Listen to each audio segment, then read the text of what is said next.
This is the review of a 50 years old Ricoh automatic watch. Obviously, this watch is not available these days.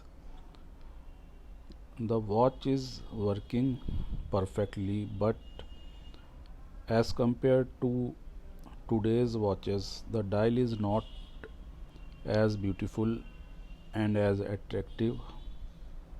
But in 1970s, this dial would have been extremely beautiful.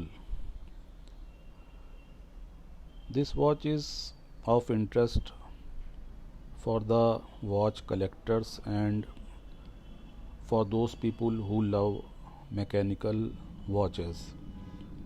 The people who know that mechanical watches are quite durable, only those people will like this watch. Youngsters will not like this watch. So this was the review of a 50 years old Ricoh watch. Thank you for watching the video.